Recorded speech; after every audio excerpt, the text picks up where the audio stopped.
এখানে তারা গ্রহণ করেছে এবং স্থান দিয়েছে।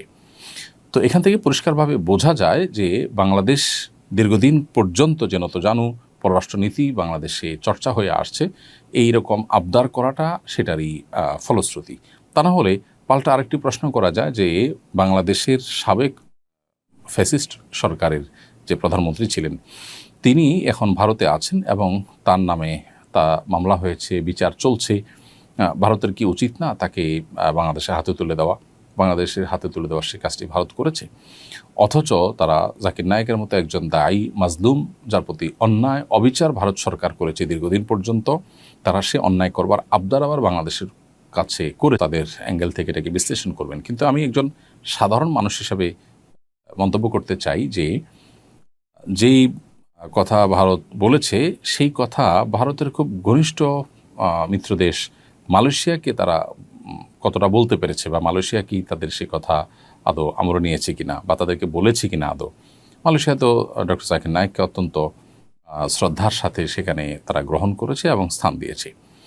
তো এখান থেকে পরিষ্কারভাবে বোঝা যায় যে বাংলাদেশ দীর্ঘদিন পর্যন্ত যেন তো জানু পররাষ্ট্রনীতি বাংলাদেশে চর্চা হয়ে আসছে, এই রকম আবদার করাটা সেটারই ফলশ্রুতি। তা না হলে পাল্টা আরেকটি প্রশ্ন করা যায় যে বাংলাদেশের সাবেক ফ্যাসিস্ট সরকারের যে প্রধানমন্ত্রী ছিলেন তিনি এখন ভারতে আছেন এবং তার নামে তা মামলা হয়েছে, বিচার চলছে। ভারতের কি উচিত না তাকে বাংলাদেশের হাতে তুলে দেওয়া? বাংলাদেশের হাতে তুলে দেওয়ার সে কাজটি ভারত করেছে, অথচ তারা জাকির নায়েকের মতো একজন দায়ী মাজলুম, যার প্রতি অন্যায় অবিচার ভারত সরকার করেছে দীর্ঘদিন পর্যন্ত, তারা সে অন্যায় করবার আবদার আবার বাংলাদেশের কাছে করেছে। এটি খুবই হাস্যকর এবং অবাস্তব। আমি একজন সাধারণ মানুষ হিসাবে, নাগরিক হিসাবে আমার মন্তব্য এটি। আল্লাহ রাব্বুল আলামিন ইসলামের দায়ীকে হেফাজত করুন এবং তার বাংলাদেশ সফরের যে সম্ভাবনা দেখা দিয়েছে সেটা আল্লাহ তাআলা নিরাপদে করুন, আমরা দোয়া করি।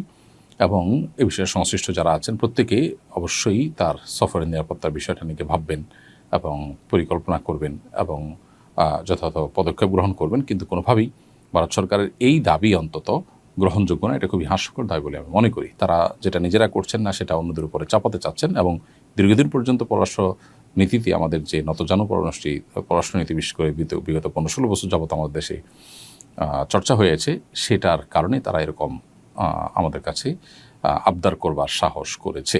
সম্প্রতি মেট্রো রেলের বিয়ারিং পড়ে এক ব্যক্তি মারা গেছেন। সরকার নিহত পরিবারকে 5 লাখ টাকা দেওয়ার ঘোষণা দিয়েছে। দুর্ঘটনায় নিহতের পরিবারকে ক্ষতিপূরণ দেওয়ার বিধান ইসলামী দৃষ্টিকোণ থেকে কি, দিলে তার পরিমাণ কেমন হওয়া উচিত? একজন মানুষ যদি কারোর কোনো অনিচ্ছাকৃত কাজের কারণে মারা যায়